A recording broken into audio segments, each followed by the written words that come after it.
welcome to All About Community. My name is Robert L. Harris, and I am your host. Let me tell you, I am so frustrated with what's been going on, especially in the news media, about the filibuster, the Senate filibuster. Are you aware that there is nothing in the Constitution that requires a filibuster? The filibuster is being used right now, at this very moment, to stop the John L. Lewis Voting Rights Act from being passed. In other words, they don't want you to vote.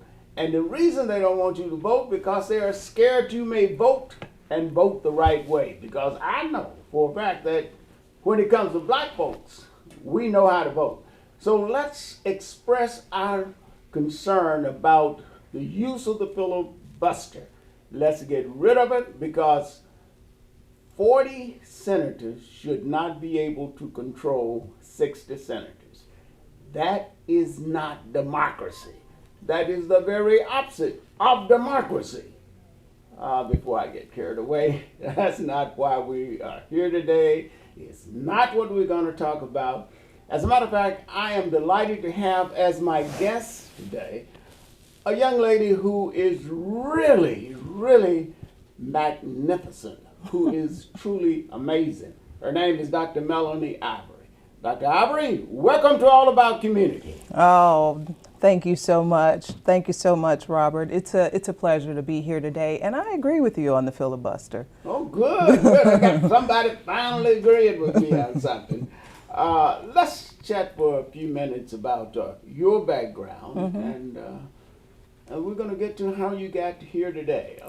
Give us a little bit on your background. Okay, absolutely. So I am from St. Louis, Missouri, which is in the Midwest. Right now, today, that's where all the tornadoes and everything have been happening in the Midwest.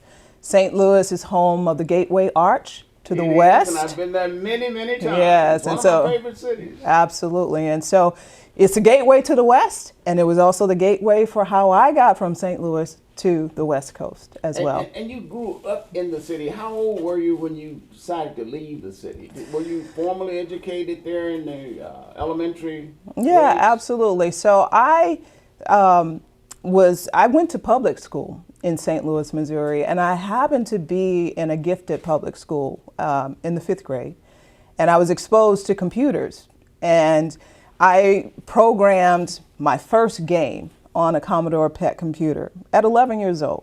You're kidding. Yes, and that experience of being able to tell a computer what to do and to have it actually do it was so empowering to me. And that was important because to that point in my life, I hadn't felt empowered.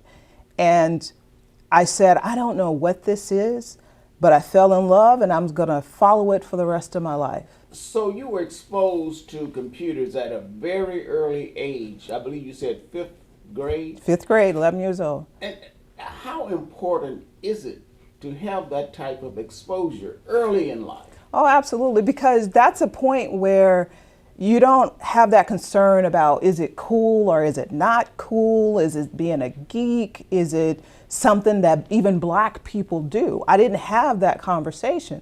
It was normal because everyone in that school also had the computer course.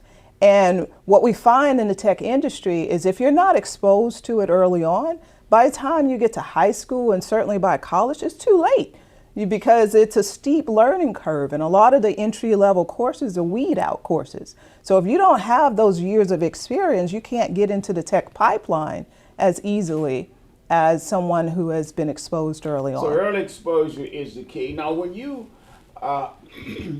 where did you graduate from high school? Was that in St. Louis also? That was in St. Louis. I graduated. I was valedictorian of my class. I should have known. But it was at the last minute, the very last report card, because the whole time there was a white guy who was number one.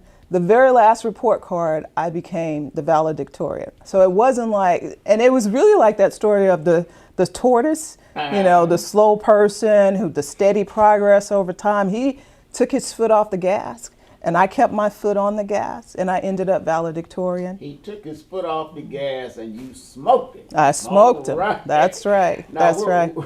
After high school, where did you go to college? Yeah, I went to Purdue University and I did a double major in honors computer science and mathematics. And then I did the gateway to the West. And I came to California and I did a master's in computer science at Berkeley as well as a PhD, becoming the first Black woman to finish a PhD in computer science at Berkeley. Now that is awesome. Did you have any other blacks in your class there at Berkeley? Yes, there were others. But the thing is remember I talked about computer science weeding people out? Mm-hmm. So people start but could not finish. And I can tell you, I had plenty of times where I felt like I wouldn't be able to finish. But I did finish, and I was the first Black woman to finish that program at Berkeley. What was driving you to succeed in a field that Black women had never, most Black men either, had never succeeded in? Yeah, so for me, when I was exposed to computers, as I said, it was a matter of survival for me. I wasn't on a journey of achievement. I was on a journey of survival. And I felt that education was my way out of my experience, my circumstances. So most people run away from home. I ran away to college. And I followed that and just took it to the ends because I felt like I wanted the education to be able to do whatever it is I wanted to do in life. Dr. Ivory ran away to college. Yes. She was in a mode of survival. This is something I think that we all have to really get intrinsic within our own soul so that we will be motivated to succeed. I'm going to have to go to break. Unfortunately, we do have to take breaks, so don't touch that remote. As a matter of fact, just put it down. We will be right back with All About Community. Again, my name is Robert L. Harris.